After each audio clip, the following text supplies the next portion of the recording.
I grew up in Vadnais Heights, which is in St. Paul, just north of downtown St. Paul. Hung out with a lot of friends out there, swimming and skiing and fishing. Ran around quite a bit, had a lot of fun. We have a very strong family with my wife Amanda and the 3 children.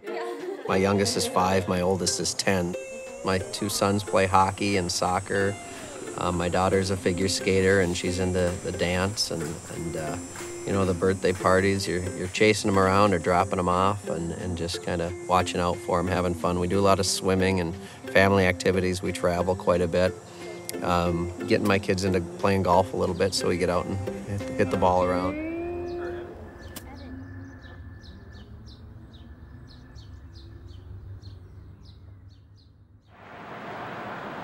I had reported to my office downtown Minneapolis, and my admin called in and said she was running late.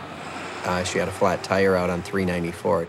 I think she was 6 months pregnant at the time, so I knew we needed to get her out of there, and I drove out there to basically get her off the road.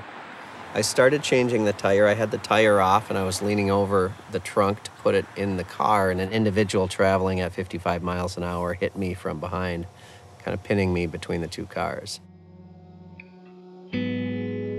I lost both legs. I lost one at the scene, and then they took the other one in surgery.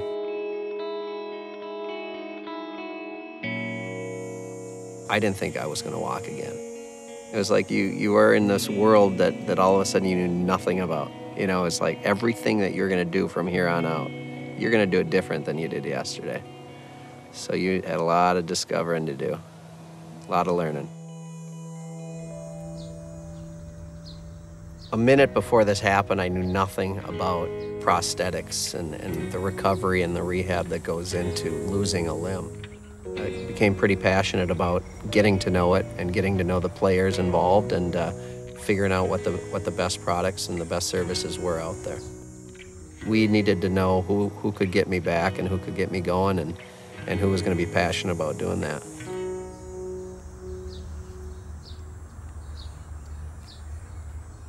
We brought up 4 different companies that were here in town within like a week.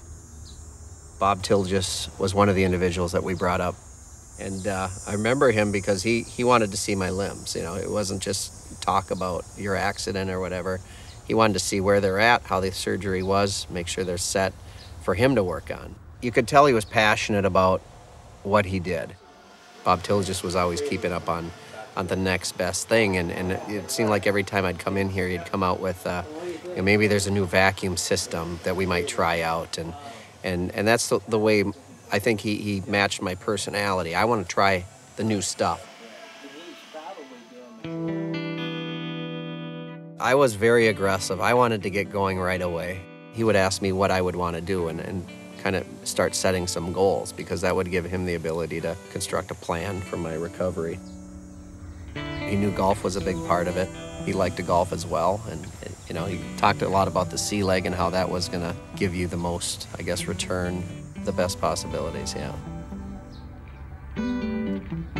It's been a very interesting transition period, going from a point in my life that I didn't know if I was ever going to walk again to where I am now, golfing 20, 25 rounds a year, traveling, keeping up with the kids, and the kids have been a huge inspiration for me.